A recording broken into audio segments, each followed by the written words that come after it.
Thank you for joining us today. I'm Hans Enoksen, the founder of Enoksen Watch Company, and this is Oliver, our community manager. Pleased to be here. And we're here today to tell you about our range of watches, why they look like they do, what informed the decisions we made to get to where we are, and the ethos behind Enoksen as a watch company.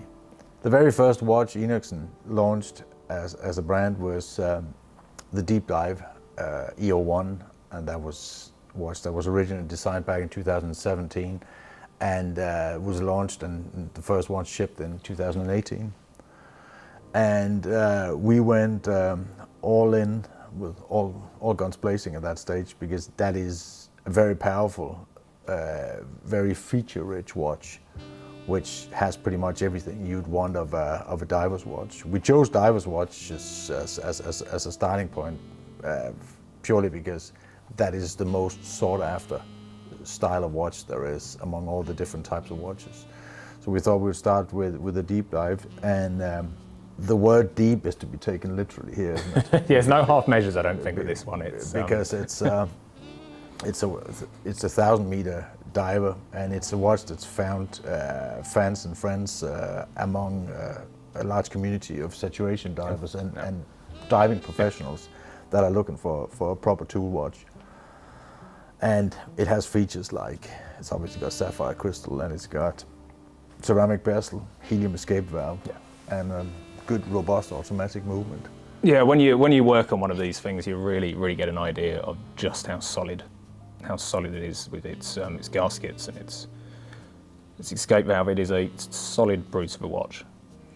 It is, and it's despite its relatively large size with 44 mil, it still wears smaller than that, I feel, because just looking at the specs, you'd think that's going to be a brutal unit, but many of our customers who buy this watch and love this watch are quite surprised with how snug it is on the wrist, and how easy it is to get used to wearing. I think part of the beauty of your design as well, Hans, is the crown at 4 o'clock, because it just increases the wearability of the thing massively.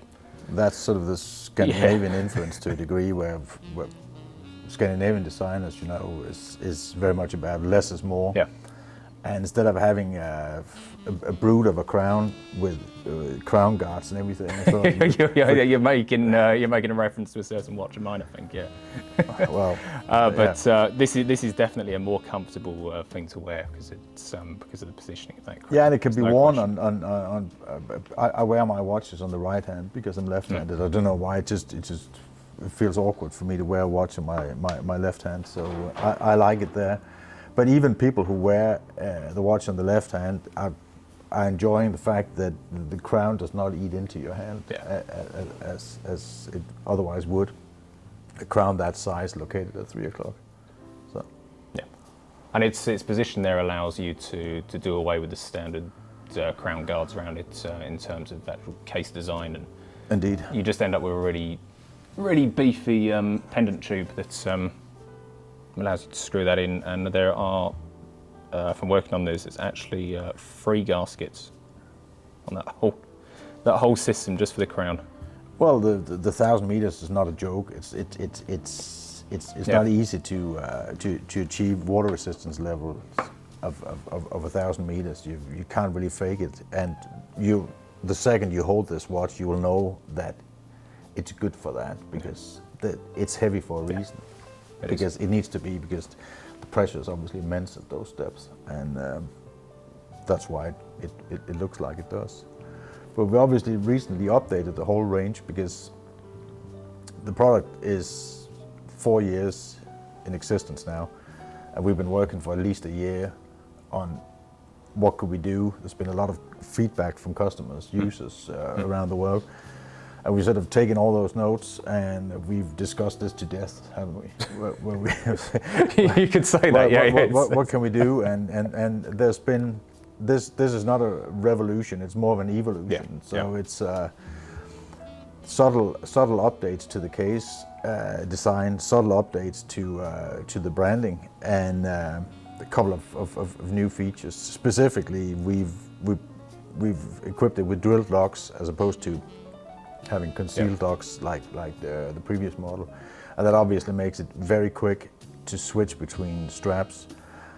I know that there are other ways you could do that. You could have those quick release spring. Yeah, things, but yeah. I'm not a fan because it's sort of they don't last very long, and the key here is robustness. Yeah.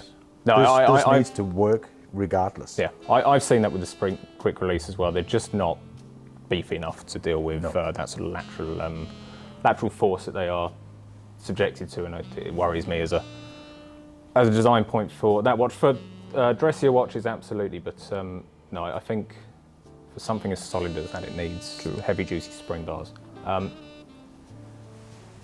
I think so. We've addressed another issue, which well, it wasn't really an issue, but you could say that with this upgrade, the watch is more accessible because we managed to shave off 2 millimeters of the case thickness and still retain the water resistance, which means that it is more user friendly than the previous model, far more actually. Yeah. It wears even smaller than you'd think. Yeah, and at the same time, Hans, as bringing the dial closer to the Sapphire as well, I think it's improved its legibility, and it actually makes the watch look smaller as well, I think, It does. in terms of everyday wear. I'm not quite sure how it works, I don't know why, but it has made a difference to its...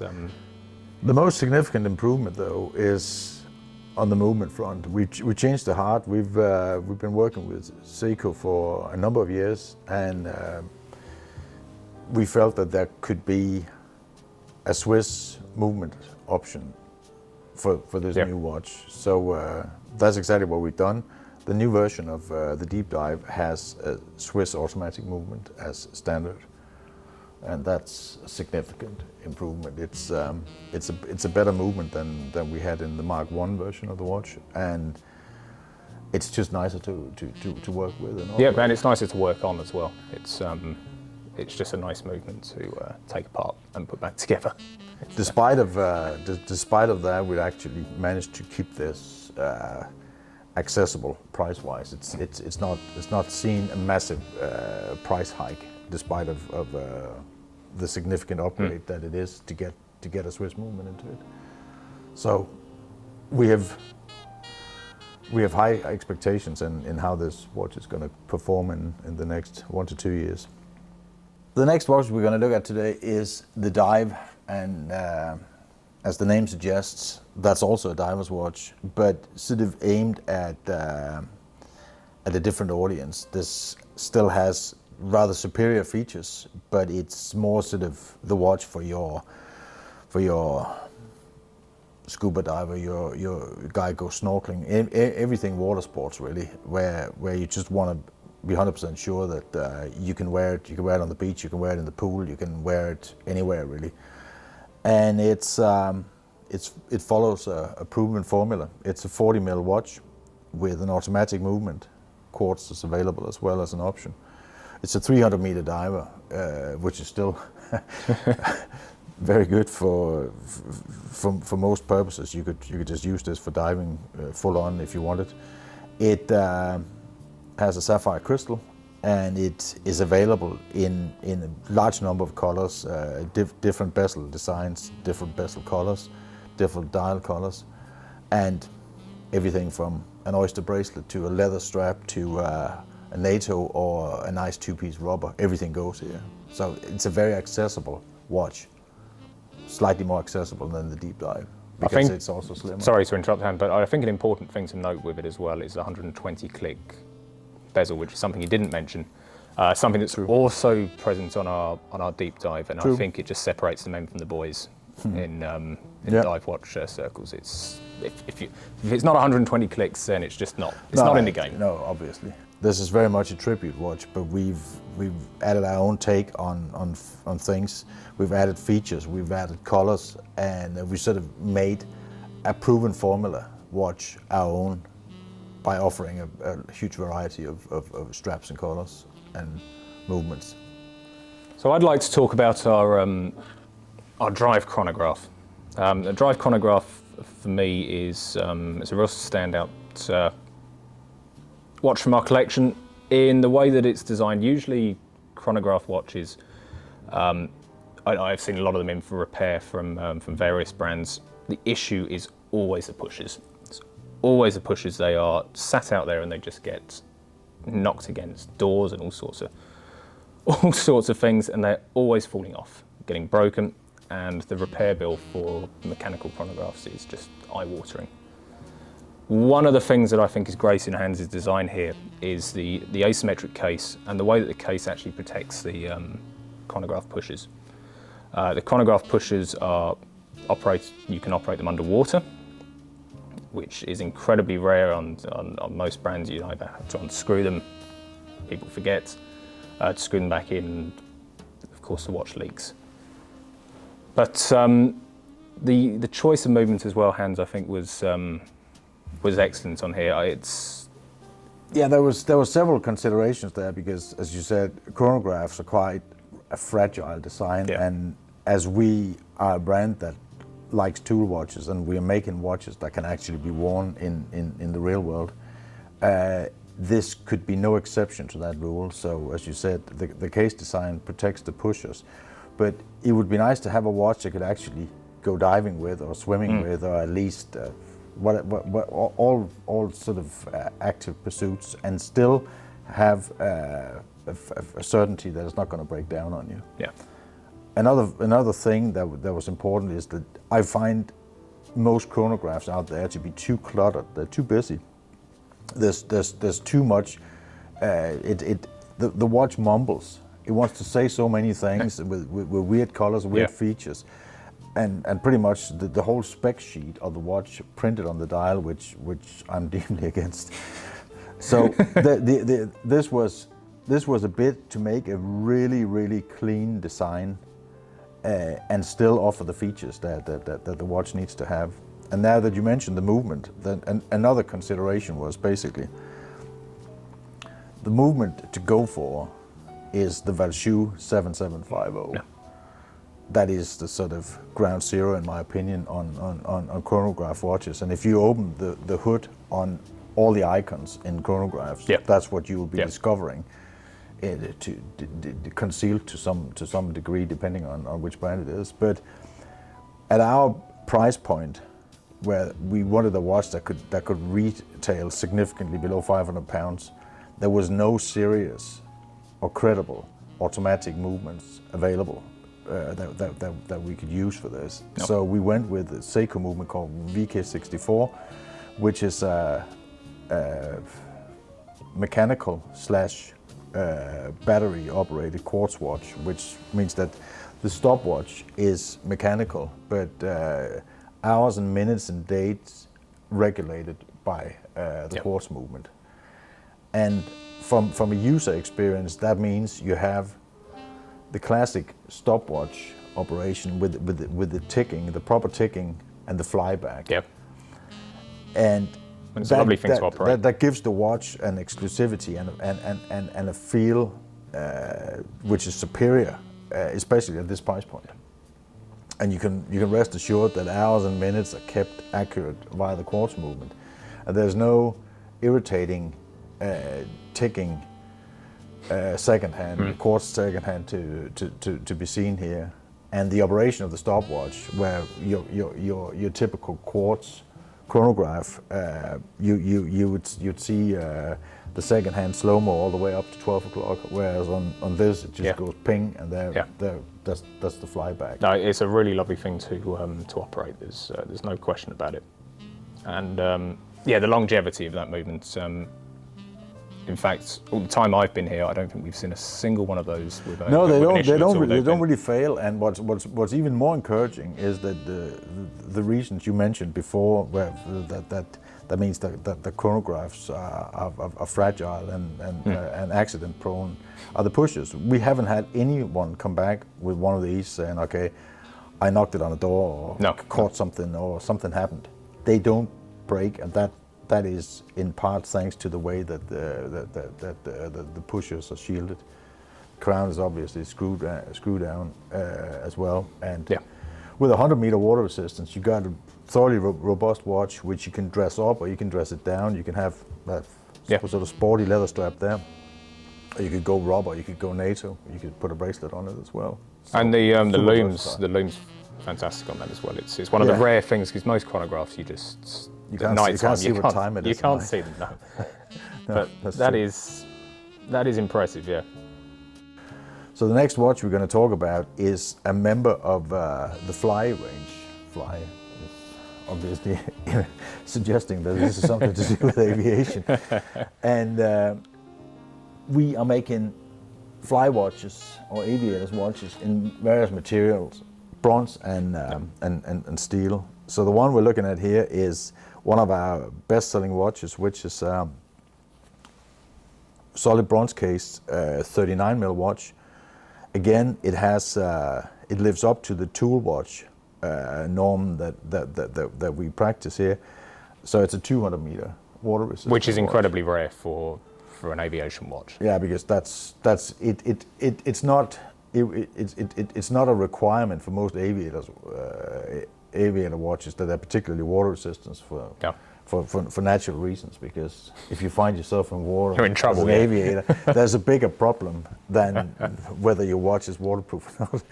So, but nevertheless, this is still a tool watch, and again, this is a watch which is quite happy underwater. It's happy on the beach. It's happy for you to go kite surfing with it or whatever pursuits you have. This is an automatic watch, which we've just upgraded with a Swiss movement option, and it's just a very legible, easy to wear, easy to use watch. Yeah, and I think the 39mm sizing is it's just excellent for everyday use. It's Yes, because it sits sort of in between. It could be dressy, it could be sporty, and when you look at even relatively large men wearing the 39mm, it doesn't look like I bought my wife's watch today. It looks like this was a watch that I chose because I like the size that it has. So it's got presence, but you still can't see it from space, which is something. So moving on to our tour, following the same case architecture as the Flying 39mm. The tour is recently updated with our new oyster bracelet again, which fits the Fly-in. It's similar specs. It's 200 meters water resistant, screw down crown, sapphire crystal, with a date this time at 6 o'clock. And it's really quite different in terms of dial design from the Fly. It's following a dive pattern, and the luminosity and the visibility of this watch, I think, is really quite outstanding. Well, the thinking is that it's called Tour for a reason, and this is sort of harks back to what I said before about your everyday beater. And when this was designed, I sort of imagined that, okay, you're in the office, you're wearing a suit, you got a board meeting. Somebody comes in, interrupts the board meeting, and hijacks you and takes you away on your stack do. You've no time to go home and change your watch or anything else. So you now have to wear this watch for the duration of the stack do that you're on, and that entails everything from parachuting to diving to all the things we don't even need to talk about that takes place at a stack do. And this watch was supposed to be suitable for all those things. It's sort of for the tour of life. That's the rationale behind the name. And the first version we launched is it's kind of related to an event that we are part of in Sweden, which is an ATP tennis tour event called Swedish Open, for which we're the official timekeepers.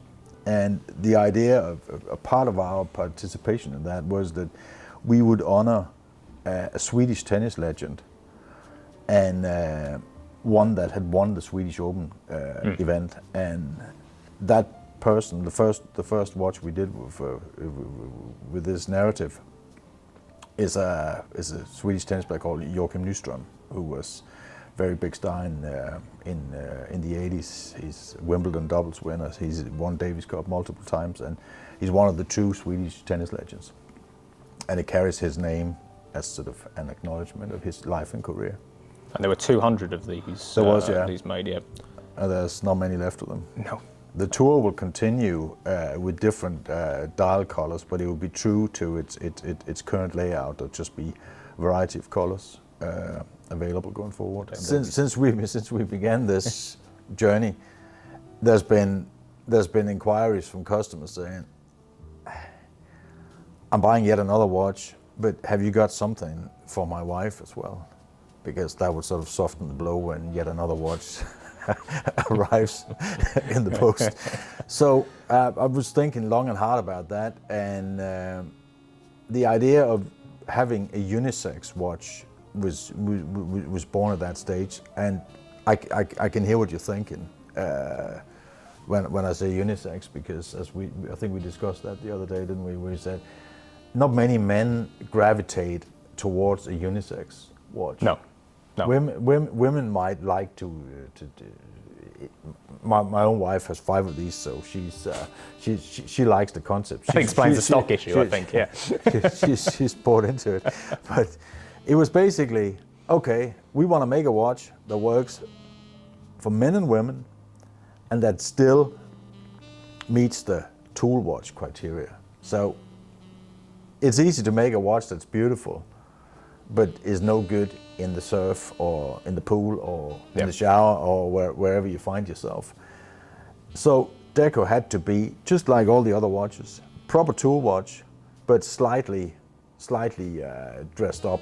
And we don't use polished finishes that much. We actually don't use them at all. And Deco is the only exception to that rule, where we said, okay, we're gonna dress it up a little bit by polishing the bezel and the side of the case, just to give it a bit of vibe. But the Deco is a 36 mil watch, which again has a 200 meter water resistance. It's got a mega quartz movement, so you get the attractive sweep of the second hand, and it's just a highly legible, easy to wear watch. And it's become my favorite because I'm wearing a Deco on most days, and I'm 6'3", but I'm wearing a 36 mil watch. I don't feel again that this is my wife's watch that I'm wearing today, and it feels slightly bigger than it is. Yeah, and I think because of the lack of bezel on it and the fact that you've got quite a large dial, the dial occupies a lot of space in the case. It wears bigger. That teamed with the numerals and the like. But it's nice as well because of that mecha quartz movement. You can put it down, and then a couple of weeks later you can come back to it, and it's on time. It's ready to go. That's one of the attractions, because up until the Deco arrived, my wife was wearing. She's got an Oyster Perpetual, and she would wear that most days, or all days pretty much, and it's barely being worn now, but because she enjoys the fact that she's got 5 of those lined up there. And they're all accurate to the second. Yeah. And they keep time. They keep time really, really well.